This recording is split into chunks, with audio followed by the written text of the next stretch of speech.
Well, I suppose we can go ahead and get started and let people kind of trickle in. Um, Welcome, everybody. Thank you so much for joining us this evening for a special edition of the Journey Down the Clackamas Conference. My name is Amy Barton, and I'm the Communications and Stewardship Program Manager for the Clackamas River Basin Council. Joining me tonight is Dakota Hufford, our Communications and Program Coordinator. Dakota will assist me in all the technical aspects of our program tonight, and Renee Harbor, our current CRBC Chair, will also help me during the question and answer phase. Next slide, please.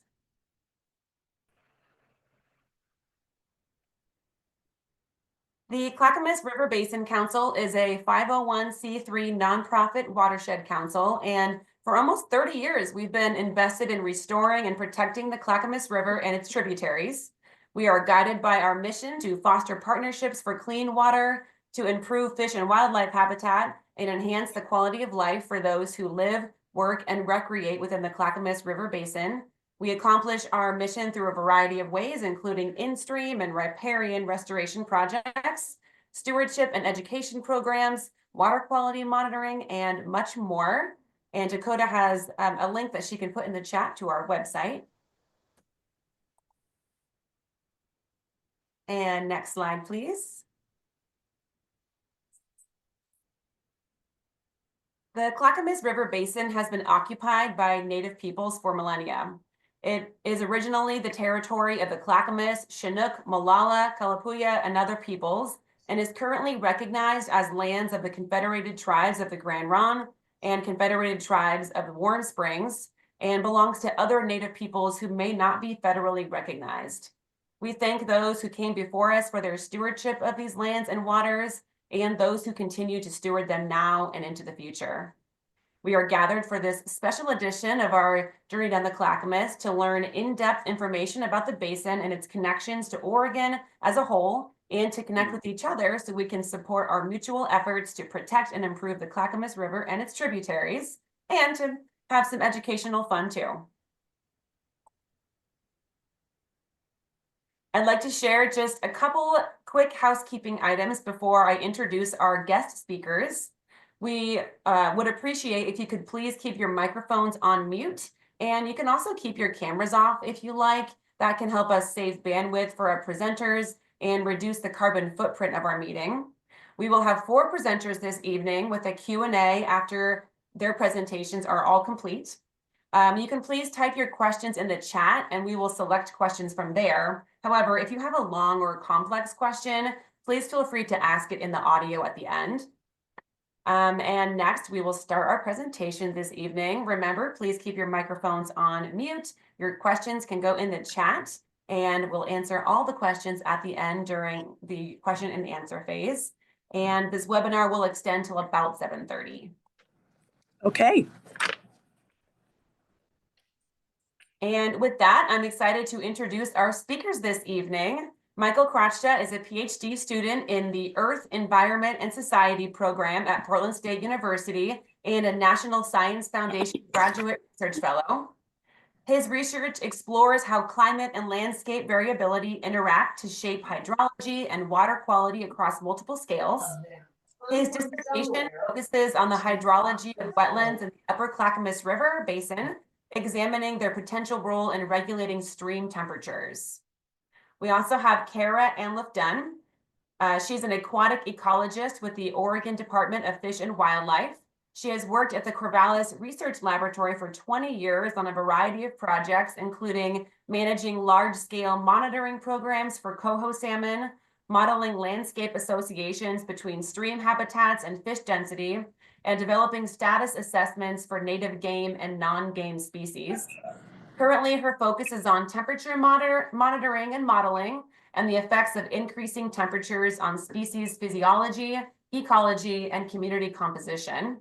We also have Hee-Jun Chang, a professor of geography and associate dean for research and graduate studies in the College of Liberal Arts and Sciences at PSU. He has led transdisciplinary water research examining future climate change impacts on water quantity and quality, flood and drought hazards, and water-related ecosystem services using spatial statistics, process-based modeling, and social surveys. And we have Dave Bugney. He's a retired civil structural engineer and a member of the board of directors of the Clackamas River Basin Council and the Clackamas Farm Forestry Association. Dave holds a Master of Science degree in structural engineering and structural mechanics from the University of California, Berkeley. And also, we are honored to have Clackamas County Commissioner Martha Schrader kicking off this presentation tonight. Commissioner Schrader, would you like to say a few opening comments for us? Yeah, let's, and I hope you don't mind. I have barking dogs that you can hear in the background, but anyway. No problem. Okay. Well, I just want to thank everybody for being here today for the River Basin Council special edition of Journey Down the Clackamas. Thanks to Dave, my good friend Dave Bugney. He called me as Commissioner Schrader, and he asked me to serve on the 2020 steering committee that explored the topics for the original Journey Down the Clackamas series from March 2021 to June 2022. And we were lucky to have, I think, Senator Wyden at the time. We worked to get him to introduce that whole process. So basically, I'm delighted to introduce Dave, who led the collaboration on the stream temperature monitoring and modeling project between the Clackamas River Basin Council, Portland State University, and the Oregon Department and Fish and Wildlife. The results of this study will help to guide fish habitat restoration specialists where to focus their time, their effort, and funding to achieve significant ecological uplift, both now and the future, considering the effects of climate change. The results will also help to educate the public about the importance of our basin to our overall well-being, and also how the public can become more involved in being good stewards of the Clackamas River Basin, from the smallest creeks to the mighty Clackamas. And with that, thank you for letting me have some remarks, and I'll turn it over to you, Amy, for the first speaker. Okay. Thank you so much, Martha. Yeah. Great to have you. And I'm gonna mute. Okay. Here we go.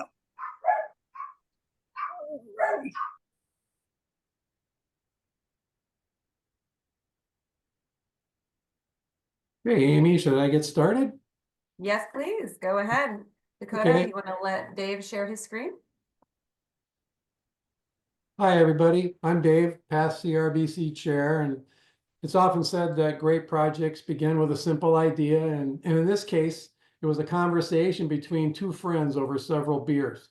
And I wanted to learn more about how the stream temperatures vary across our basin, both now and in the future, as well as how this data intertwines with salmonid distributions to decide where we should focus best our conservation goals.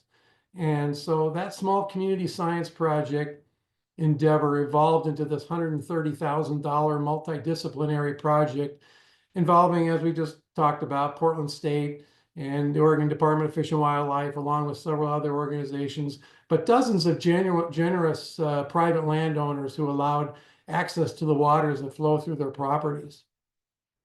Previous studies, it just scratched the surface of these topics, but this latest effort was a deep dive and a multi-year study to better understand a very important topic from multiple angles. And so this was followed then by the development of some solutions to address those researchers' findings. So tonight, you'll see presentations about how those stream temperatures were gathered and subsequently analyzed using the latest computer models. And then using a suite of Intergovernmental Panel on climate change scenarios, how those temperatures may vary in the future, and how we will how that might affect salmonid distribution. So lastly, when you couple these findings together, how one would prioritize the basin's watersheds for restoration and conservation to get the biggest bang for our buck. So sit back with your favorite beverage and tune in to a revelatory experience. I pass it over to Michael.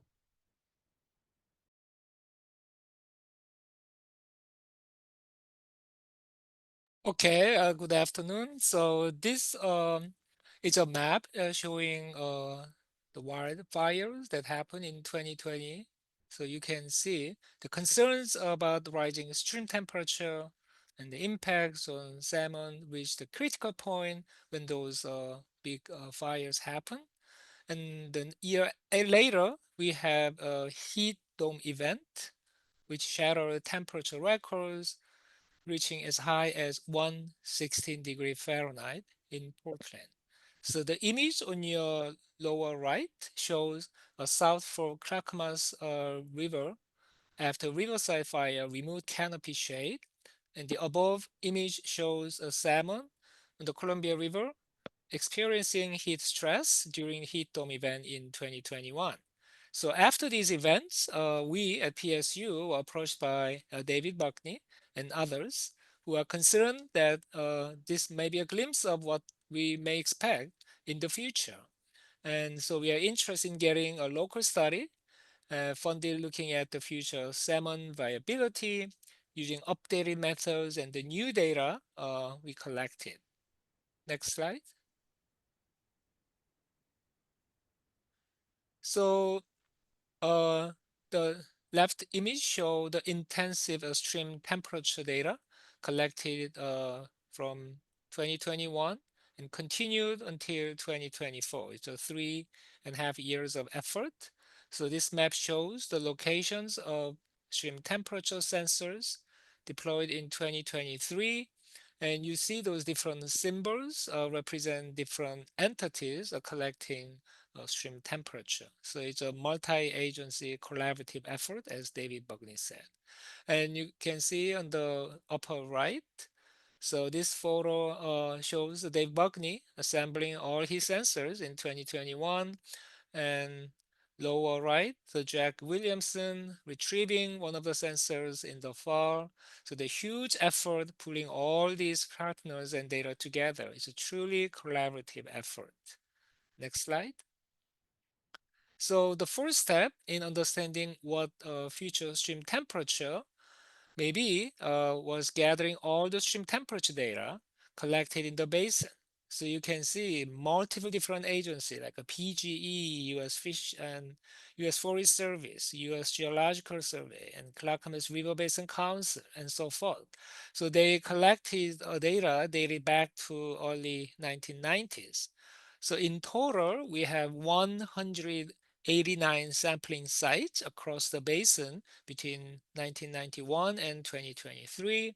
So this extensive data set comprises also over 600 annual observations. So looking at the spatial and temporal distribution of the data from 1990, so upper left to the right and then lower left to the right, you can see so more data being collected toward the later years. And next.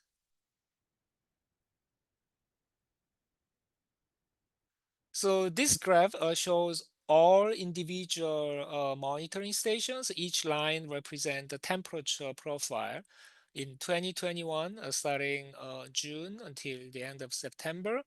So you can see some sites have really high stream temperature, particularly in around June 2021. It's a big spike, and some stations temperature reached over 30°C. And particularly in the lower basin, severely affected by heat dome, including Clear Creek, which is shown in the upper right. So temperature should up to over 30°C, which is way above the sublethal threshold for many species of salmon. Next slide. And in contrast, the Pinehead Creek, which is shown on the lower right, so it's fed by cold groundwater, had almost no effects of heat dome. So already we see there is a thermal refugia that exists, which wasn't accounted for in previous models, which David mentioned they were starting only scratch the surface.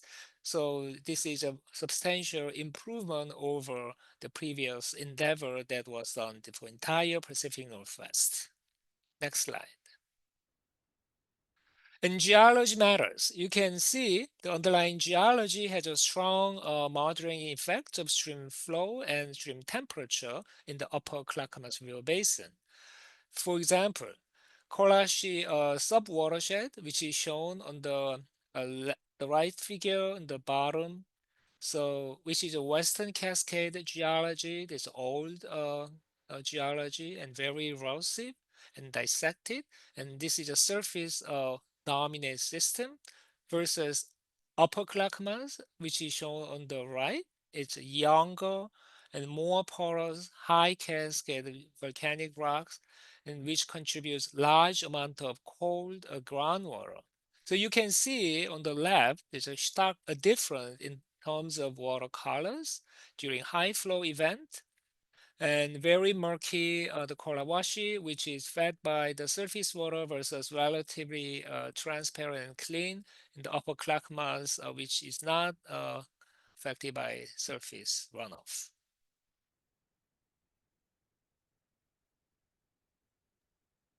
Okay, so thank you, Heejun.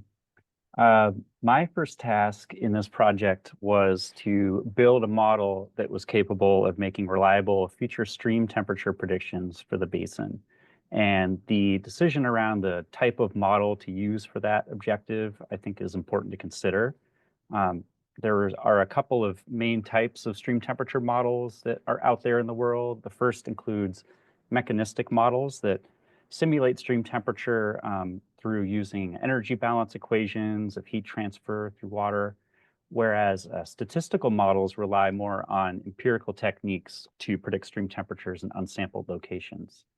And some recent comparisons between those two groups of models have found that mechanistic models may offer better predictions at smaller scales and along the main stems of rivers, but that geostatistical models like spatial stream network models, for example, can perform better at the basin-wide scale and often in predicting future stream temperatures, which are our two main first objectives of this project. So spatial stream network models, just briefly, estimate similarities between nearby flow-connected sites' observations of stream temperature, as shown in this part of the figure here, and then incorporate those along with other influencing factors in the watershed, which are weighted by their location in space. And so this information is then taken all together to make these spatially continuous predictions throughout river networks, in our case, stream temperature. And SSN, or Spatial Stream Network Modeling, had been run for the region back in around 2016 or so, but that actually included very little stream temperature data specific to the Clackamas, and was also relying on climate data that since has become outdated. And so this is the type of model that we chose to use.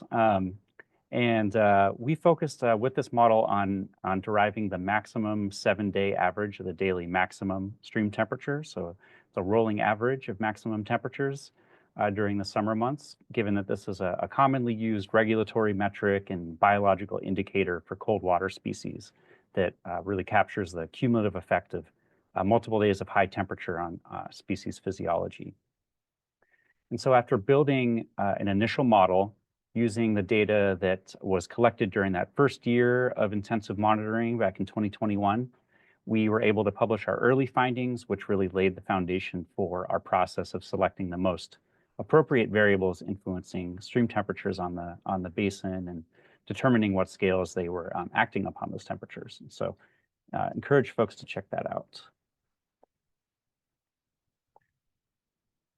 So some key findings related to running that model revealed that there is this pretty intuitive mix of hydrologic, landscape, and atmospheric influences on stream temperature in the Clackamas Basin. The Clackamas,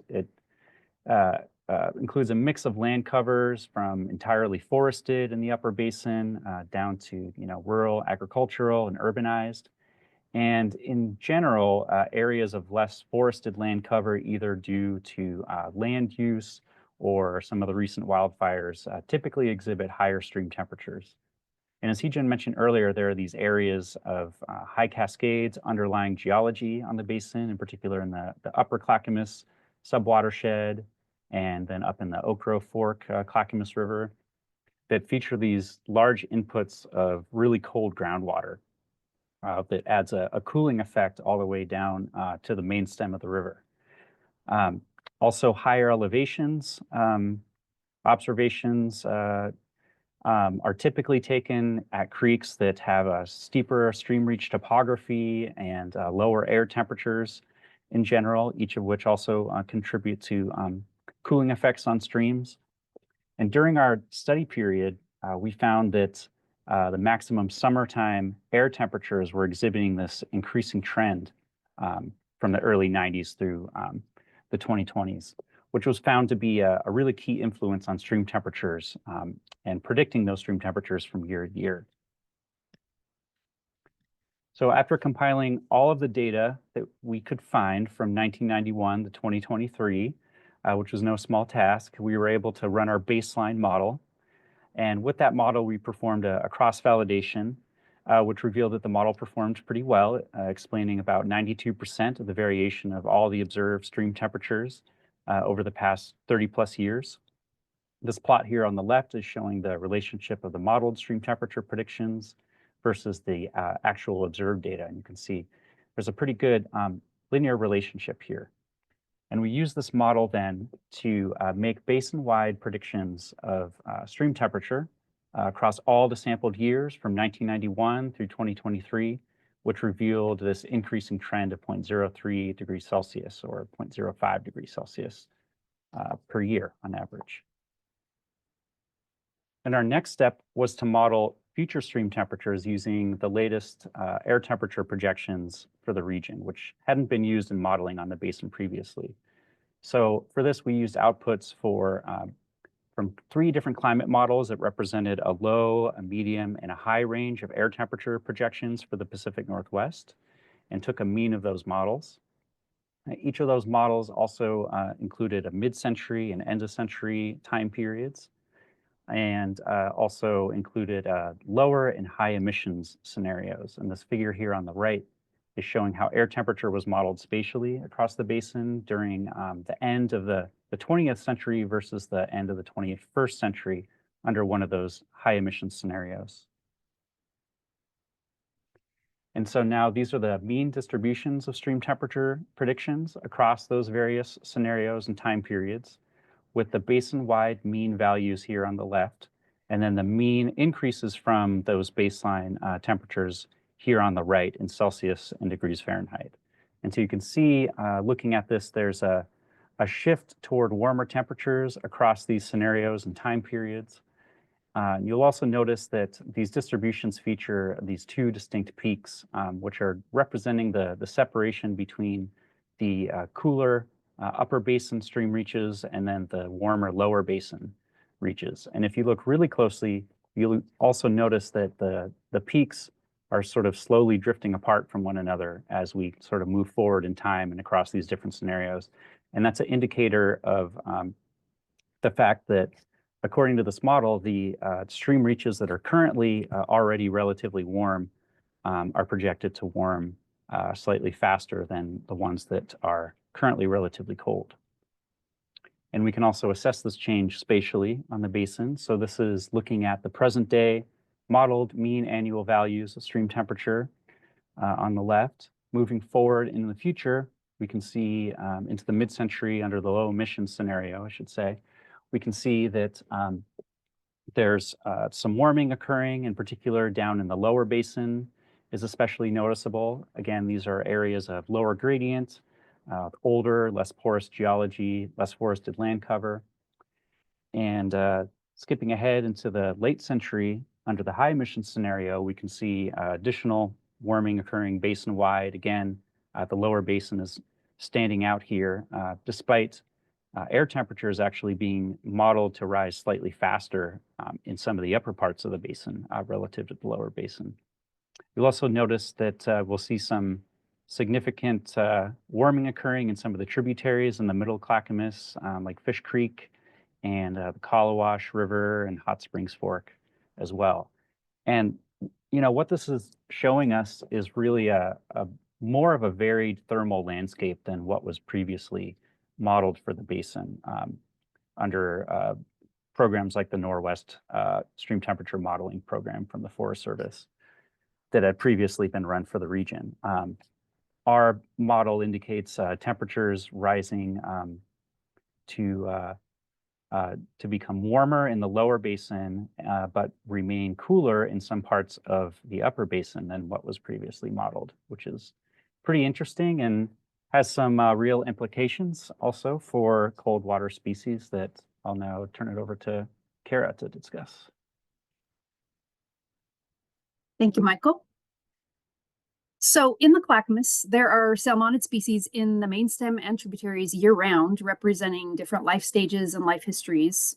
For example, migrating, holding, and feeding adults, not necessarily anadromous, growing and rearing juveniles. The basin supports non-game fish species as well, including Pacific and Western brook lamprey, sculpin, and dace species. The distribution of 4 salmonid species is shown here in these maps. You'll see that most use the main stem Clackamas for, at a minimum, migration, but many species spawn in main stem habitats. And while temperature is crucial at all times of the year, and changes in variability can influence the timing of activities, such as emergence from egg or outmigrating timing, this work, as mentioned before, is really focused on the warmest time of the year. Next slide. So, as mentioned, I'm going to be focused on cold water fishes, specifically salmonids, but we also consider lamprey when we think about native species reliant on colder temperatures to thrive. And a lot of this is due to just having solid species distribution mapping for these species, but also that they are reliant on cold water. Next slide. So many anadromous salmonid species have lengthy freshwater residences in the warmest part of the year, either primarily, in their rearing phase, like coho, or as adults returning and holding in preparation for spawning later in the fall. Beyond that, there are resident species as well, like coastal cutthroat trout and bull trout, that rely on these habitats year-round. Fish species are adapted to their local environments, which includes the thermal regime, the timing of flow events, the availability of prey, and freshwater assemblages and distribution vary in large part based on thermal regimes and hydrology, which is also influenced in part by the geomorphology of the landscape. So it's complex, but species generally organize themselves also based on the presence of competitors and predators. So there's a lot of things going on here. Ultimately, those strong salmonid habitats are cold, they're clean, they're complex, and they're connected, enabling fish to move across these heterogeneous habitats. Main stem habitats are often more degraded and more challenging to restore. However, in the Clackamas, there's been this big effort to restore side or secondary channels within the basin, which is really one of the strongest climate resilient actions we can take for places like the Clackamas with these main stem habitats that are pretty populated. This is not the one Next. for me. Next slide. So, as mentioned, the Clackamas is really dynamic and diverse with a wide range of habitats. We used a couple different approaches to evaluate likely salmonid habitat. The first approach is using intrinsic potential, which is seen here. It is defined using stream flow, valley constraint, and stream gradient, so pretty strong landscape covariates, and has been tailored specifically to these 3 species. And it provides this real large-scale filter of habitat at the landscape scale. Next slide. So the next piece is thermal suitability. So fish are metabolically efficient and most likely to thrive within preferred ranges of temperatures. To calculate thermal suitability, we used species occurrence, and I'm sort of stepping through this little circular graph situation here. We use species occurrence based on distribution, modeled water temperature data that Michael just spoke about, and thermal sensitivity based on literature cited thermal thresholds.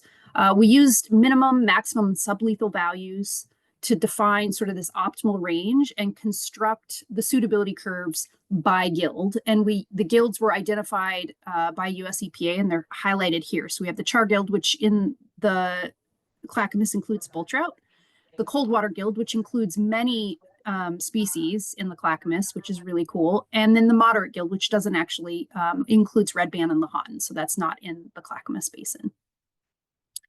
Next slide. The result is this spatial distribution of thermal suitability. And so these maps below show thermal suitability across the basin for these cold water guild and charred guild. The graphs above show thermal sensitivity by guild.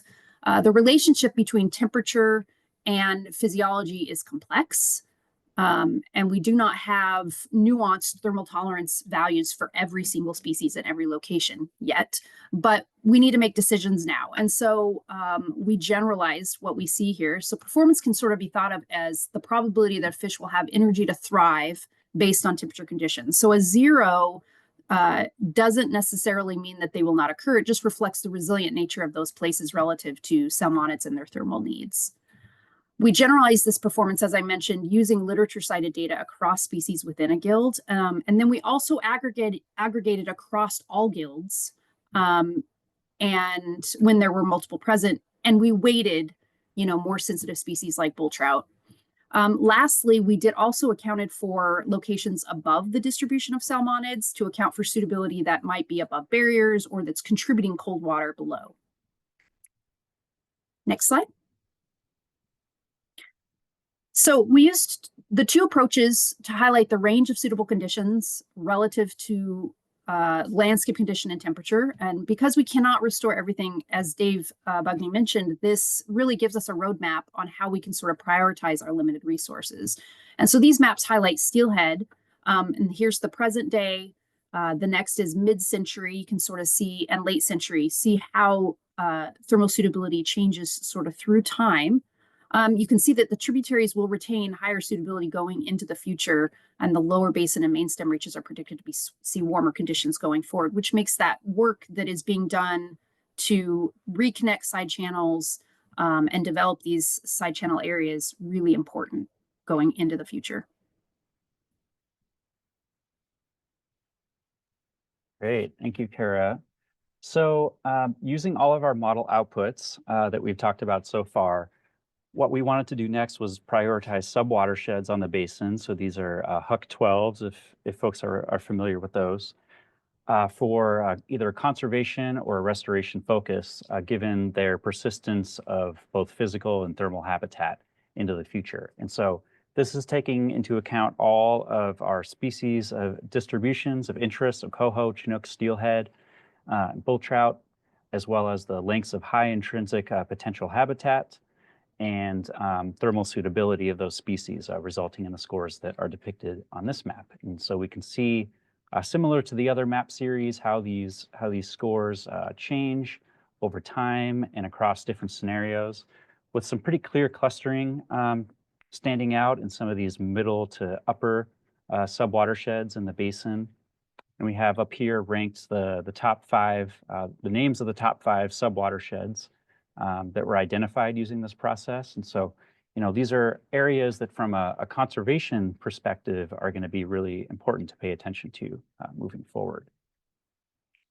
And so given that prioritization process and its results, we kind of have some broad recommendations for management that's focused on salmonids as it relates to stream temperature. For those high thermal suitability reaches, really focusing on enhancing the in-stream habitat conditions through actions like those shown in these images on the right that Dave took at the North Fork Eagle Creek Restoration Project that I believe was completed last year. This is, there's large woody debris placements for habitat improvements, side channel creation as well, like Kara was talking about. Also increasing species access to cooler upstream habitats that are going to be really critical for their survival in the future through things like replacing culverts, updating or removing fish passage barriers to migration. And then for low thermal suitability reaches, increasing the riparian shade to help mitigate some of the rising temperatures that we're likely to see. This is especially relevant along tributaries of the main stem, where increasing shade can just inherently have a much larger effect. And this definitely applies to some of those tributaries in the lower basin. And then mitigating effects of the urban heat island through things like, the increased use of more high albedo construction materials, green infrastructure, things like green spaces, bioswales, urban stormwater wetlands, things like that can intercept runoff before it reaches the streams down in the lower basin within urban areas. So as part of this project, we've created this online resource that's used a lot of feedback from many of you. So thank you for that. It's really improved it a lot, I should say. This includes a lot of interactive tools where you can explore stream temperature projections, changes in habitat over time, really just tons of information that we hope can be used as justification for restoration projects and locations with a high likelihood of long-term benefits. So I think we wanted to take a quick tour through just a few parts of this resource. This site here is our landing page that from here you can get a full description of the project and explore a suite of interactive tools through some of the links on this menu. You can also navigate to our web map, zoom into an area of interest. If you want to compare modeled stream temperatures under different scenarios, you can toggle off and on these layers over here on the right.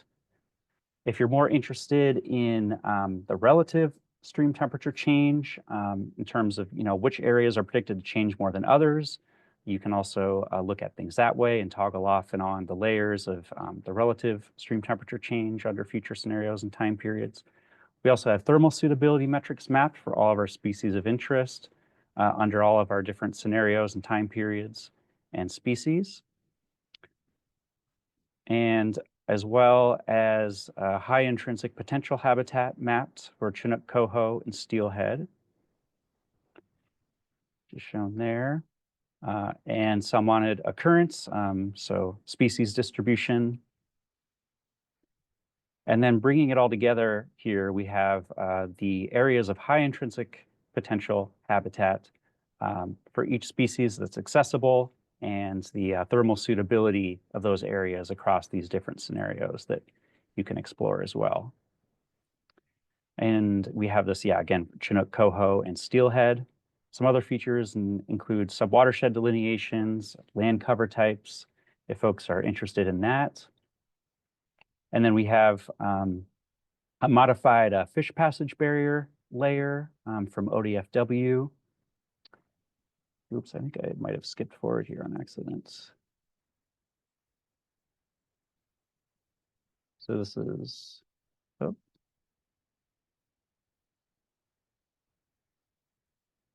Well, I guess that one didn't catch that one, but anyway, the fish passage barrier layer that's on here too, you can symbolize the fish passage barriers by the passage type, whether they are artificial or natural barriers, and also by their status, whether or not they are impassable or partially passable. So lots of information here, and then I think the rest of this is just showing that there's a whole bunch of different base maps you can explore too. If you want to zoom in and find your house on the basin, you could definitely do that. So just to sort of begin the process of wrapping up here with some key takeaways from the study, our stream temperature model revealed some really important spatial patterns in stream warming and their drivers over time on the basin that were previously overlooked. Recent wildfires have definitely reduced riparian cover on the basin, which is increased the stream exposure to solar radiation, especially in some of those parts of the Riverside fire area. However, the upstream high cascades underlying geology is still providing cold base flows that are moderating some of those downstream temperatures along the main stem of the river, at least presently. The thermal and intrinsic habitat metrics that we've derived as part of this project has allowed a species level evaluation of future habitat suitability, with the most suitable habitat being clustered in those middle and upper parts of the basin, and also most likely to stick around the longest. And we believe that our process and online tool are applicable to similar efforts in other basins as well. And we have this QR code link here. Again, folks want to grab that and check out the website. I think we'll also have this up during the Q&A, and we'll probably also put the link in the chat at some point for folks, so you can get that by the end of the talk. And if folks want to take more of a deep dive, we have submitted a manuscript to the Journal of Environmental Management of our key findings. So expect a publication to be out soon that you can read at your leisure. We've also recently published a data repository through HydroShare, which is hosting all the data collected for the project as well as all the modeled outputs. And so if folks want to use that in any of your work, you can do that and access that repository through our website as well. I think now I'll turn it over to Dave to continue to wrap things up for us. Okay, thanks, Michael. Awesome job, Michael, Heejun, and Kara. We're ahead of schedule, and so this is going to give us ample time to for Q&A, as well as if Michael wants to demonstrate something a little bit more in depth regarding this website, because I have never seen anything like this before. So this is quite an achievement, and so I want to make sure everybody really gets a good introduction to it, and feel free to use it in the future for either just for intellectual curiosity or for professional, work. So I guess to sum it up, I would say that I hope that you found this presentation interesting and relevant, and maybe even a call to action in some regard. I hope you will remember the three main points from tonight. You always learn when you give a presentation, you want to tell folks what you're going to tell them. You tell them and then you're going to tell them what you told them. And so I think if you think of it in that terms, I think the first big point is that it's highly likely that our streams will continue to get warmer as time goes on, and we all need to be a part of addressing that to the extent that we can. And this applies to streams that you can jump across, in your neighborhood, or up to our mighty, beautiful Clackamas River itself. And so we all have a part to play. I think the second point is that habitats continue to shrink. We've seen that here in this model, and we've seen it over time. Those that are professional biologists have seen that every day for our salmonid species. And in some cases, that habitat shrinkage has been substantial. So unless measures are put in place to minimize this, we could be in trouble, in 50 to 100 years. So it's basically an all hands, all lands approach that's going to be needed here. And I think the third point to try to keep in mind is that by smartly using these findings, we can prioritize or target how we spend our precious dollars to achieve the most in conserving and improving these salmonid habitats. Simple solutions such as planting native trees and shrubs along waterways as a first big economical step. Remember that old saying, the best time to plant a tree, of course, was 20 years ago, but right now too. And the results of the study provide data-driven recommendations of where to focus our energies to the extent that data is so robust that this is really the first time I've seen something you can really hang your hat on. So I think to wrap it up for myself, I just want to thank everybody for, again, being intellectually curious and spending some time with us tonight, and wanting to be good stewards of the Clackamas River Basin and hopefully elsewhere where you live.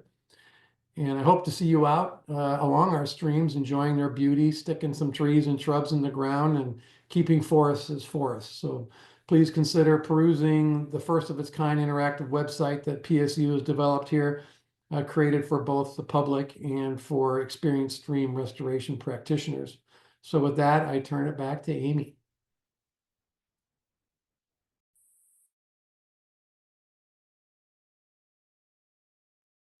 All right. Thanks so much to our speakers. That was great. It was really good to see the website like that. It's good to see all of you. We do have some questions that have come in through the chat.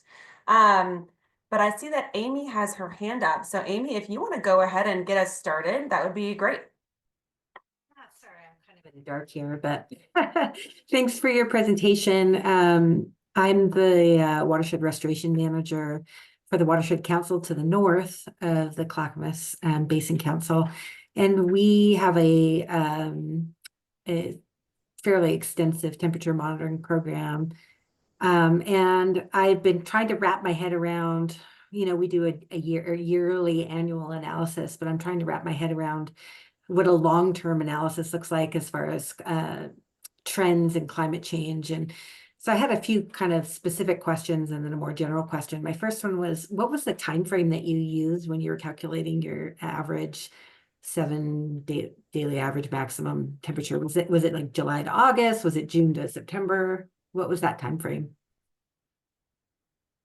Yeah, I can answer that. So the so that metric again, it's the one it's one value for each year. It's an annual value. So it's the maximum of that 7-day average of the daily maximum stream temperature. And Okay, no that- matter that what typically- period in time. yeah, no matter what period of time, we did, when we were collecting all of our data, make sure that we were only including data that had, you know, I believe for this iteration, at least, I think July, August, September, just to really make sure. But I think for most of our observations, we were pulling in data either for, you know, the entire year at some sites, some of the more long-term monitoring sites, but most of them, I believe, were like something like June through September or October.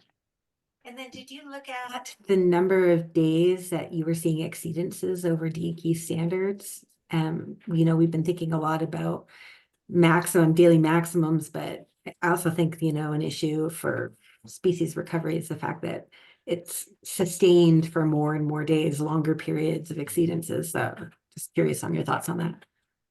Yeah, that wasn't something that we looked at directly in this study, but that is actually something that I'm not sure if he's here or not, but Jack Williamson, who is the fish biologist for the Mount Hood National Forest, him and I are working on a project right now to quantify that at some of the more long-term monitoring sites along the Clackamas River that has data pre-2020 wildfires, pre-heat dome, and comparing that to the temperatures that we're seeing more recently. And actually, yeah, putting numbers to those you know, days of exceedances at each of these sites and sort of seeing how that trend is changing over time. And then the last final selfish question is that we have some funding to partner with somebody to help us with some of this long-term analysis. So Michael, maybe you and I could chat later. Yeah, definitely. Yeah, happy to share like our methodology more in depth, or, you know, contribute how I can. Yeah, That sounds thanks. exciting. I'll reach out to you. Okay, thanks, Amy. And we have some more questions in the chat. First one is from Davey. Awesome to see the SSNM temperature predictions for the Clackamas. Did you compare predictions with the Norwest? If so, was there consistent bias, or did differences vary spatially with your fixed FX? In other areas, it seems like Norwest projections have already been exceeded. Yeah, I can answer that too. That question might have been asked before. I think we touched on that at some point in the presentation, but Okay. yes, the compared to the Norwest model was originally run for, I believe, August mean temperatures, and then I think it was rerun, or at least the data set is now available for that maximum 7-day average of daily maximum temperature. And we did, once we ran our baseline model and then our models for some of the future time periods, which are, you know, span similar timeframes to Norwest, we found that, you know, there were some areas like in the lower part of the basin and in some of the areas that had experienced, you know, a major land cover change through wildfire, and others too that were just, you know, totally exceeding the temperatures that were originally predicted. But then, like I said earlier, that program was pulling data from all over the region.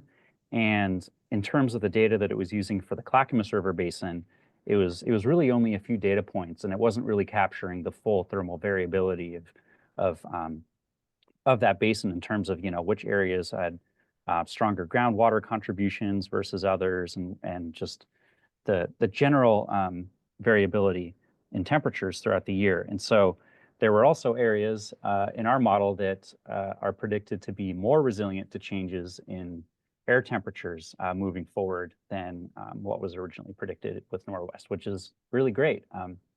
You know, and those are typically areas in the upper Clackamas River Basin, like Pinhead Creek, and I believe like maybe Last Creek and Cub Creek. Some of those creeks up there that probably some folks up here are familiar with. I know Tom Horning's here. You probably know where those places are staying pretty resilient to even events like the heat dome due to those groundwater inputs. One thing that we don't know for sure is how long those cold groundwater inputs are going to last, and the strength of those, and how those are going to change, in the more distant future, like talking like end of century and next century, since a lot of those groundwater inputs are fed by snowmelt.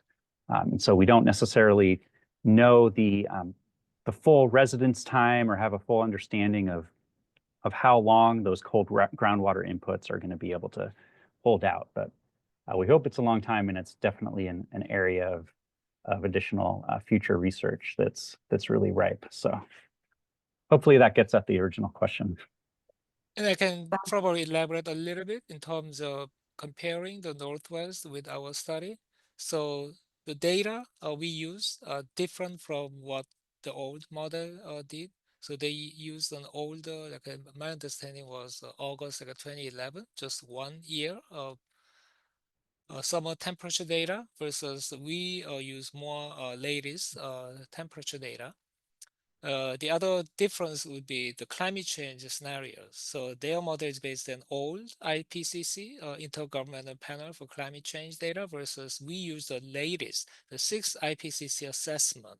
So there are quite probably difference in terms of what data were used in assessing those climate change impacts. So it's not probably apple to apple direct comparison because the data using the models are substantially different in addition to the spatial detail that we use in our model. Makes sense. Thank you. One more question. Could you say again how many sensors were deployed across the Clackamas Basin?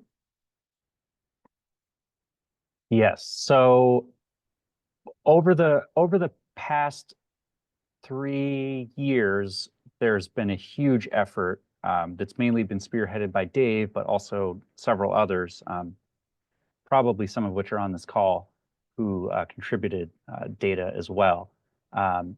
So it varied from year to year. In the last few years, I think there was something like 70 and then 80, and then I think in 2023 there was like something like 100 sensors out there recording during the summertime. And some of those, are long-term monitoring stations from USGS and the Forest Service, but many of them were deployed especially for this project. And then, yeah, over, the past 30 or so years, there was, I think, something like 650 or so observations, like, annual observations at,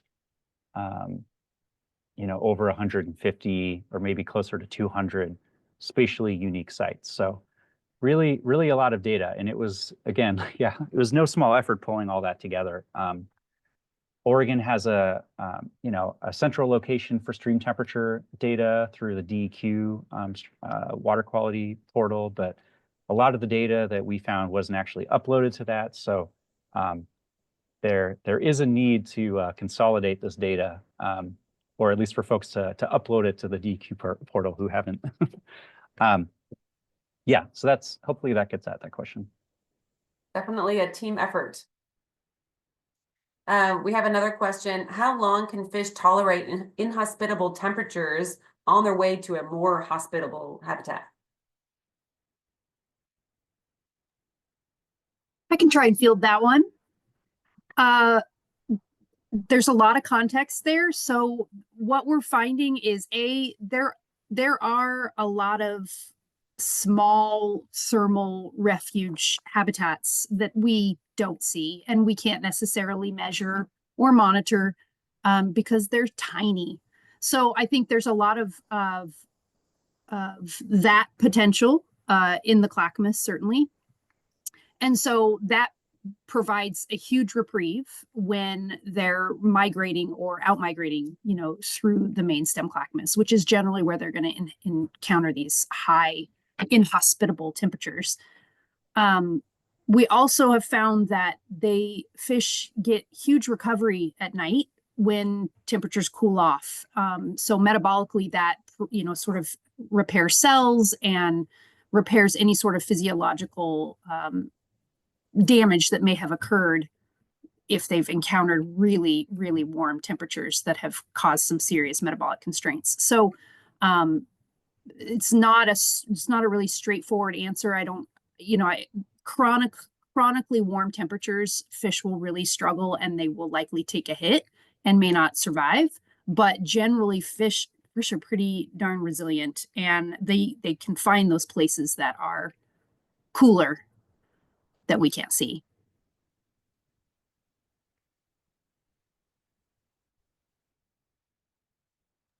Thank you, Kara. We do have someone with their hand up. Go ahead and ask your question.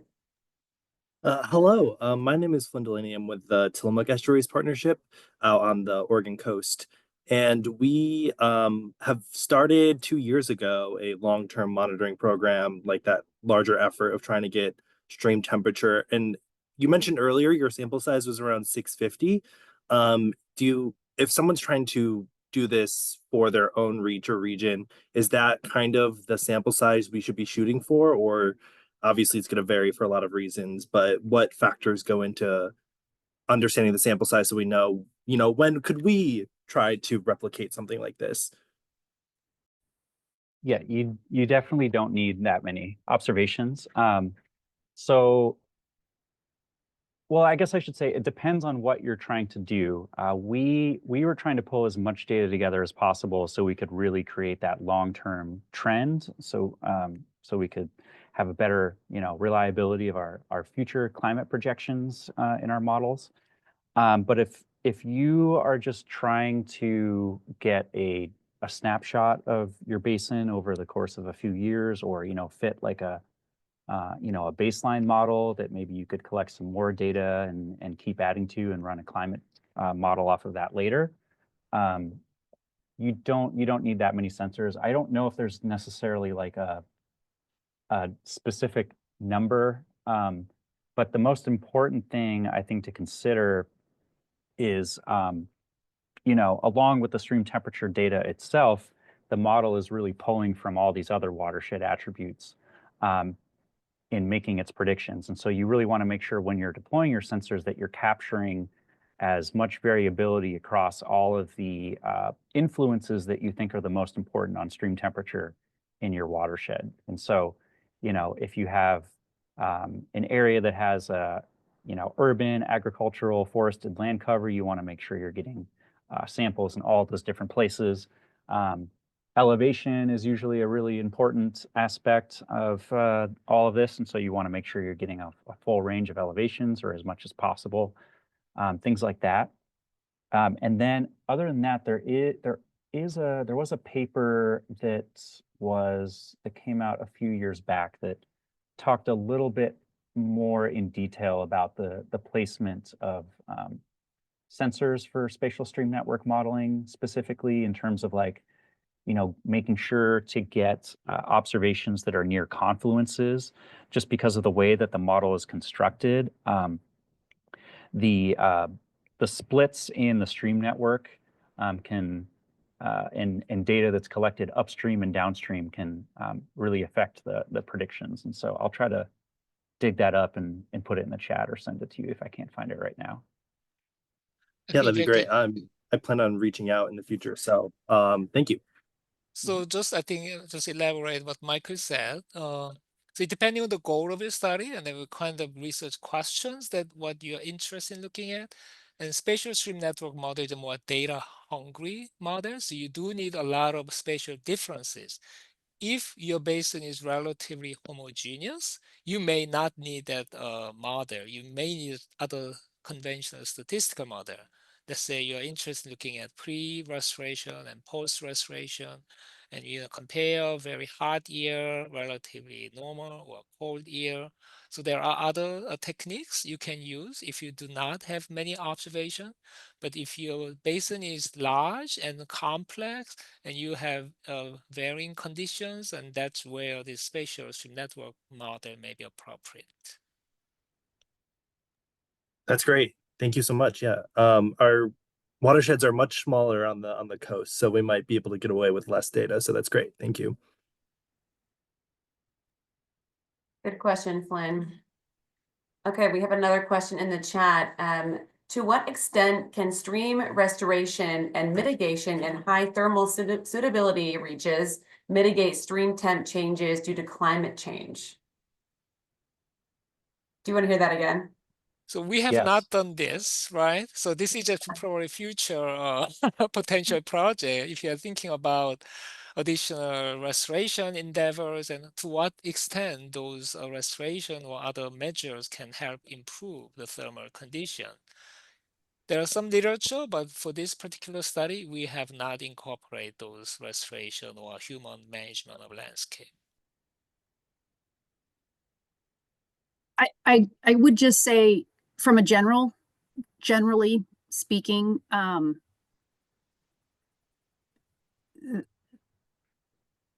the work that is being done in the Clackamas now, adjacent to some of these really warm reaches, that is providing some floodplain connection and kind of tapping into that hyporheic zone and groundwater, these side channels, that is a huge boon for fish. I would also say one of the biggest things that we can think about going forward is barrier improvements. So either removals or making that accessibility to these cooler reaches better, because there are a lot of barriers on the landscape that are kind of blocking passage. So I would just say in a general sense, those two things are really big. The question is how can you actually quantify those changes under climate change scenarios? I think that's probably the next step. So to what extent those restoration and where those restoration have been effective, but there are other models we can do this if we have any additional resources. Yeah. And then Kim shared in the chat that if anyone's interested, there's information regarding a study that the Clackamas River water providers did in 2020 to better understand groundwater inputs. And Kim shared some links in the chat there if you're interested. And then Eric, who's our riparian specialist at the Clackamas River Basin Council, shared that if you're a Clackamas River Basin resident and you want help establishing shade along your stream, we are always looking for new participants in our Shade Our Streams program. And so the link is in the chat there. And Isaac has his hand up. So go ahead, Isaac.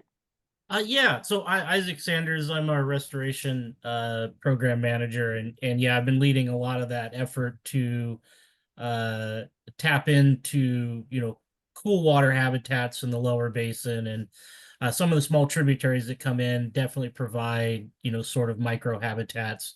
But my question was really going to be about flow and how does the model treat that? And really my question is, would trying to get more flow in some of these tributaries, if it was possible to acquire like in-stream water rights and things like that, would that potentially affect the temperature predictions?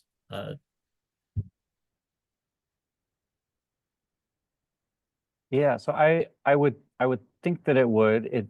I think that it also depends on where and kind of like where those flows are coming from. The way that our model treated flow is we use a base flow index as a variable, which is kind of the the relationship of runoff to base flows. But in general, higher flows typically equate to more thermal inertia against changes due to air temperature increases, and so I would think that increasing flows through acquiring more water rights would be a good thing. I don't know, Heejun, do you have any thoughts about that? Sorry. So what was your question? Yeah. Well, the question was about whether acquiring more stream flow through acquisition of additional water rights would possibly affect the predictions of stream temperature in the future in some places. I think the quick answer is probably yes, but depending on how warm, whether the stream temperature coming from a shallow pond versus more hyporheic cold groundwater. So depending on the nature of a stream flow, but in general, so water has a higher specific heat. The more water in stream tend to help mitigate warming. So, but it also depends on where the water is coming from, is mostly from surface or cold water. But in our model, we did not explicitly include flow, right? Because we don't have a future stream flow data, so which we can include in the future, because stream flow can be a potential factor, which is also tied to the change in climate. Yeah, I was saying earlier, we used a base flow index to kind of capture the spatial effect of areas with relatively, higher consistent stream flows than others. And, previous SSN modeling, I guess through Norwest, kind of didn't show a great consistent relationship between discharge and summer temperatures basin-wide. But like I kind of alluded to earlier, I think this relationship is going to change into the future, given that, a lot of our base flows originate as snow. And, also, though, like the relationship of snow melt, at least presently, to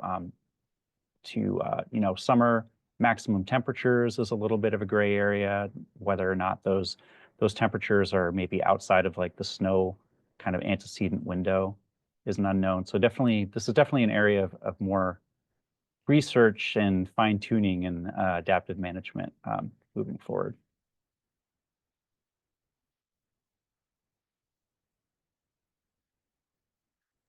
Dave, you want to go ahead and ask your question? I just wanted to follow up with what you were saying about Eric's efforts there in the Shade Our Streams program. As a small forest landowner, I can tell you that program is one of the best programs that, from a public policy standpoint, I've ever seen. And so those in the Clackamas River Basin should try to take advantage of that, because as one who's a recipient of that program, for no cost to the landowner, you get removal and control of invasive species, plus replanting of native species that belong on your site. And to the extent that it will help to increase the shading, increase the tree canopy, as well as provide forest pollination. I mean, the advantages are almost boundless. And so I would just really encourage folks within the county that do own property along waterways to contact CRBC to see if your property fits their funding model. And then also, if you're outside of our basin, consider having a program like this, because it's just a win-win. There's no downside to that. That's all I wanted to mention.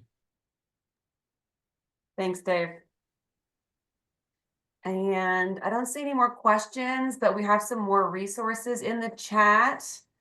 Eric also mentioned that if you're in the Clackamas Basin, you can take our pesticide pledge, and there's a link there in the chat for that. That's if you pledge to be pesticide free or wise, we will send you a free yard sign.